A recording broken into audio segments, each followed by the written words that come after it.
This is Precalculus, Chapter 11, Lesson 6, Polar Equations of Conic Sections.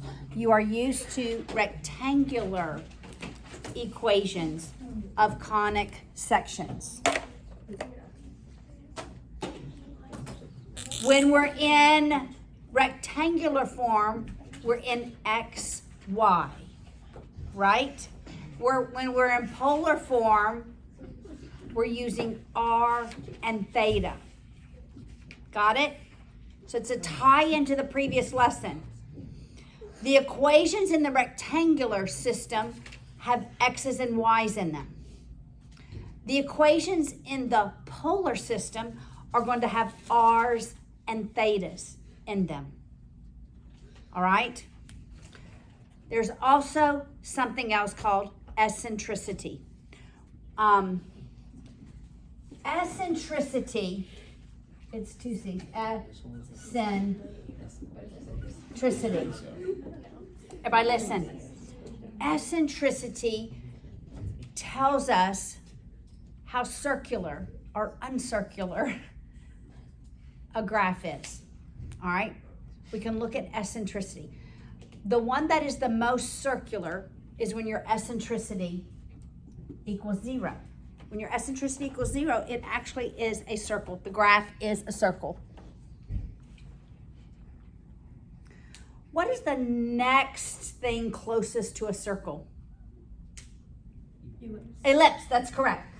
So an ellipse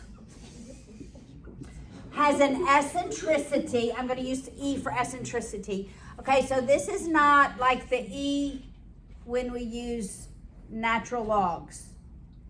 Got it? So let's go ahead and differentiate the two. All right.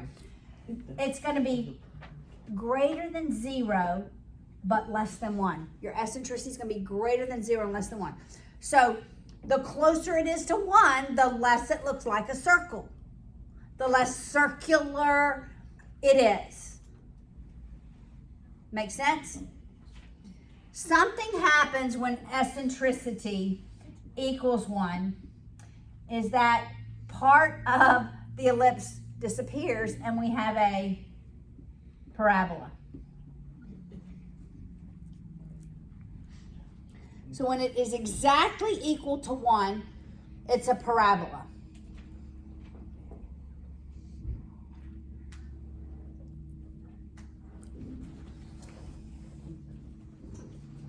What do you think happens when eccentricity is greater than 1? Hyperbola. That's right. When eccentricity is greater than 1, you know it's a hyperbola.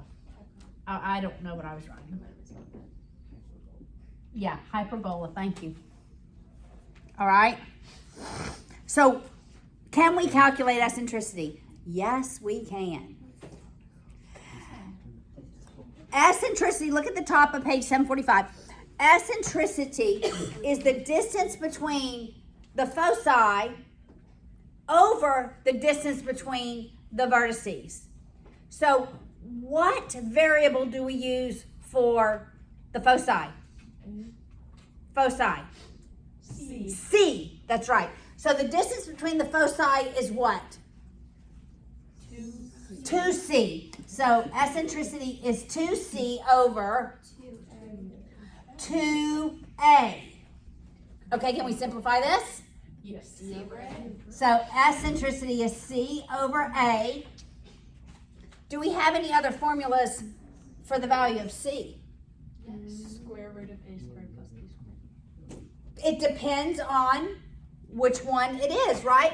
C is either the square root of A squared. I'll just put them in the same one. Plus or minus B squared. It's plus if it's a hyperbola. It's minus if it's an ellipse. Got it? So there are ways we can actually calculate eccentricity. And what does eccentricity tell us? Remind me. Eccentricity tells me how circular the curve is, right? or how far it moves away from being a circle. All right, I want to go ahead and write the two polar equations before we get into this.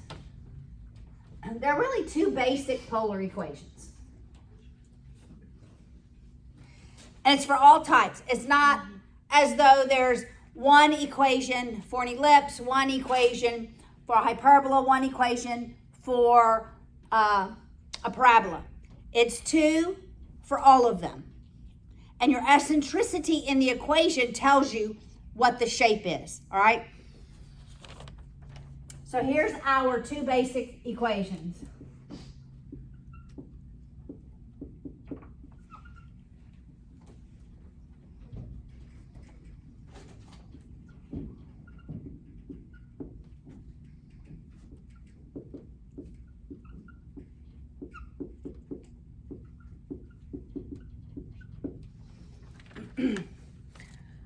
All right, so R we've used and theta we've used. What do you think E stands for?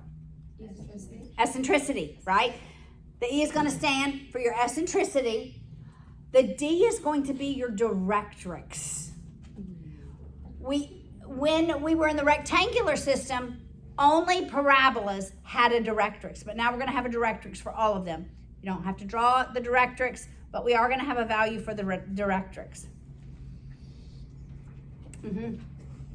All right, so when do we use the cosine? For X. We use the cosine for X. So here we go. You're always going to use the cosine when the x-axis is where major. That's right. Is the major axis. Got it? Cosine when your x-axis. So they're going to look like this. They're going to look like this, or they're going to look like this and this. Got it? And when do we use the sine?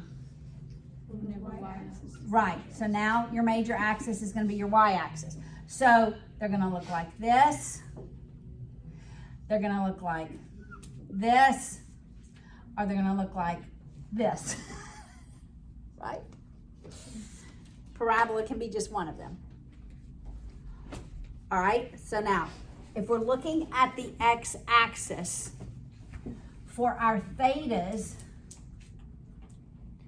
we're going to look, so I'm thinking of this, right? For theta, we're going to use 0 and pi. When we're trying to graph these, we're going to use 0 and pi. All right, because we're using the y-axis here, what do you think we're going to use for theta? Yeah, pi over 2 and 3 pi over 2.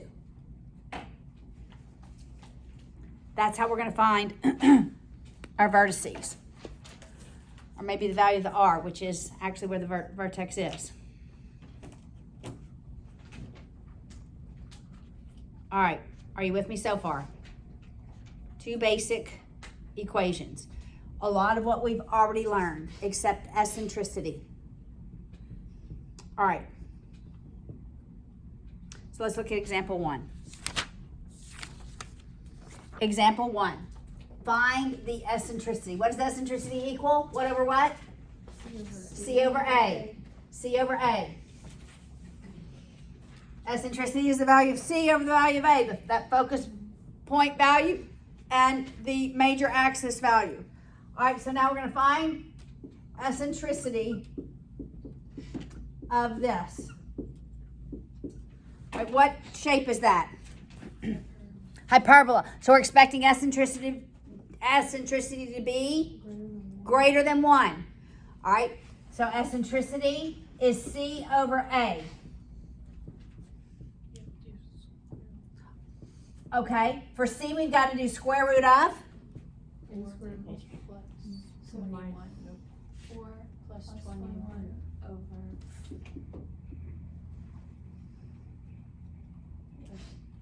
Over what? 2. So it's the square root of 25 over 2, which is it greater than 1? It is. Right, because look, C is the square root of a squared plus b squared because it's minus. That goes back to lesson 2, I believe. Yes. Where did you get a 2? That's where square root of A always goes under the first value. This is a squared, so it's the square root of 4. Got it? Everybody with me?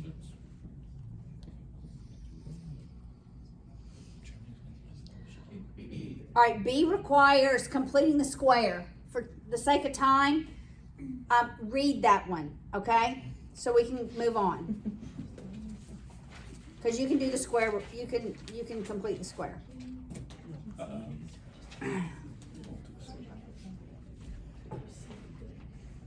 Which one? We're not doing 1B. Well, we're going to go to example 2. All right, so remember I said the radius is ED. E represents eccentricity. D represents the value of your directrix over 1 plus minus E cosine or sine theta, right? All right. This number always needs to be a positive 1. If it's not, make it a positive 1. Just like we did in our rectangular equations where we made the number on the other side of the equal sign equal to 1, this place has to equal 1 for it to be in proper form.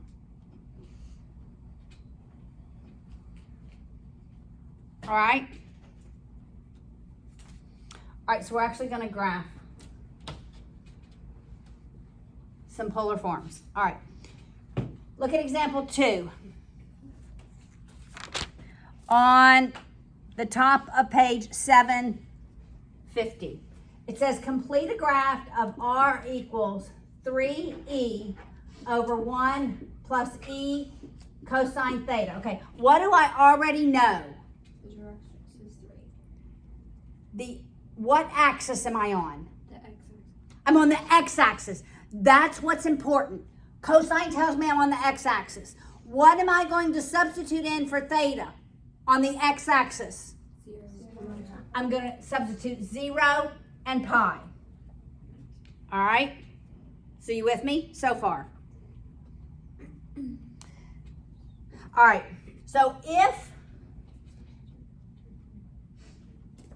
okay, just look at A. E equals 0.7. What do you expect that to be? A hyperbola? It's like almost circular. An ellipse. It's an ellipse. It's between 0 and 1. It's always an ellipse. All right? So I expect it to be an ellipse. All right?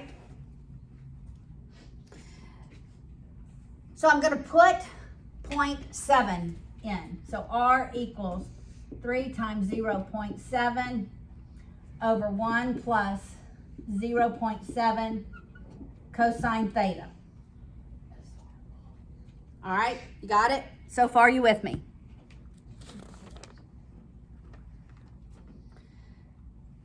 All right. So now we're going to substitute in 0. Okay, once you get this equation, you're going to substitute in 0 and find the R value. So we're going to solve for the R value. Remember what the R's are? It's the circle that it's on, right? It's the ring, so it's really the x-axis. And we're going to put those rings on the x-axis. All right, so R equals, what's 3 times 0.7? Is that 2.1? Yes. Over 1 plus 0.7 times the cosine of 0. What's the cosine of 0? 1. It's 1. That is correct. So what is 2.1 over 1.7? 1.235. All right, so look. When we graph this, we're looking towards 0. And we're going to go towards that 0 theta, 1.235. 3, 5. So about here, that's one of my vertices. We're looking towards this angle and we're walking in the positive because it's a positive number. If it were negative, we'd go backwards, right? Because negative R's, you go backwards, right? Because it's positive, I'm gonna walk towards that angle that many times. Do you see the point? We have 1.235, comma, 0. That's the polar coordinates. You see the polar coordinates. You're gonna plot those polar coordinates. We just did that in the previous lesson. Got it? Okay, now we're gonna look to pi. Why are we looking to 0 on pi? Because it's a cosine, right? That tells us. All right, now we're gonna put in, instead of cosine 0, cosine pi. So cosine pi is? 0. Cosine of pi is -1. All right, so do the math. 2.1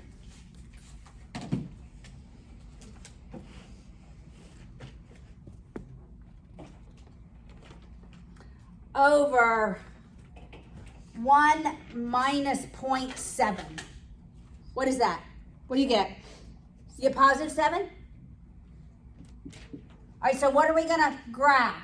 7 pi. Got it?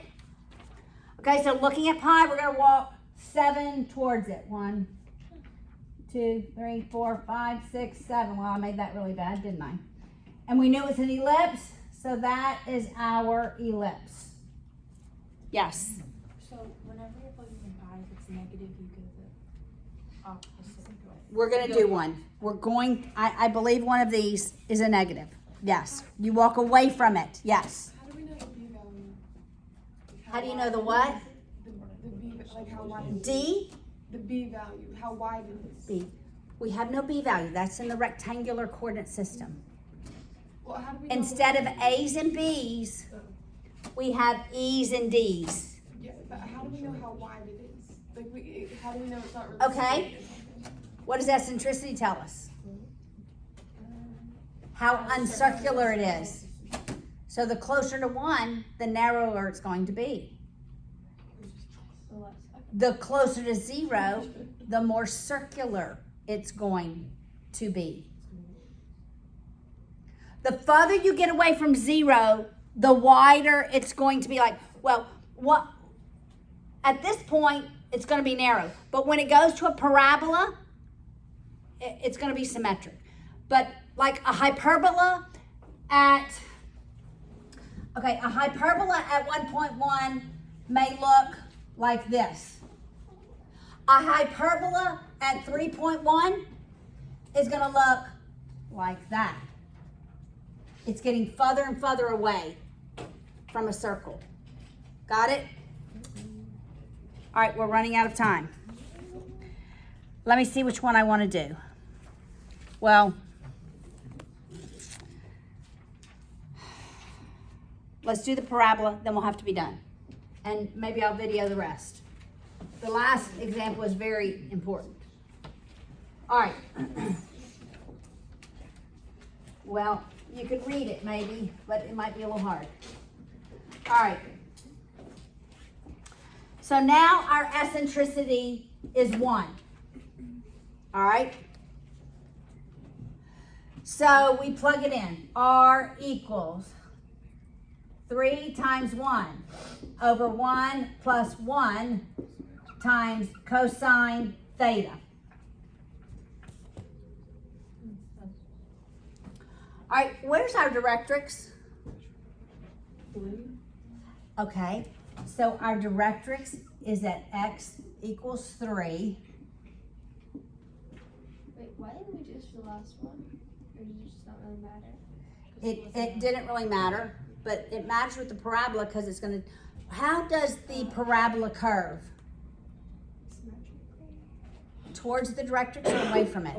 Away from it. So this is why I know for a parabola it's going to open to my left. Got it? Okay, we can still do 0 and pi. 1 should not make sense. 1 will not make sense, okay? Because it will make the denominator 0. Okay, 1's not going to make sense. You with me?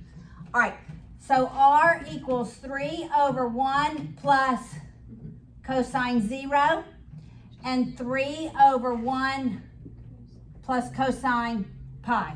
All right, so what's the cosine of 0? 1. What's the cosine of pi? Okay, this one doesn't make sense, right? Right. All right, so only this one. So we're going to walk towards 0. Got it? All right, so that's 3 halves. Well, I can do that one. That's 1.5, right? That equals 3 halves. That's my r. So I'm plotting the point 3 halves, 0. That's my polar coordinates. I know it curves away from the directrix, right?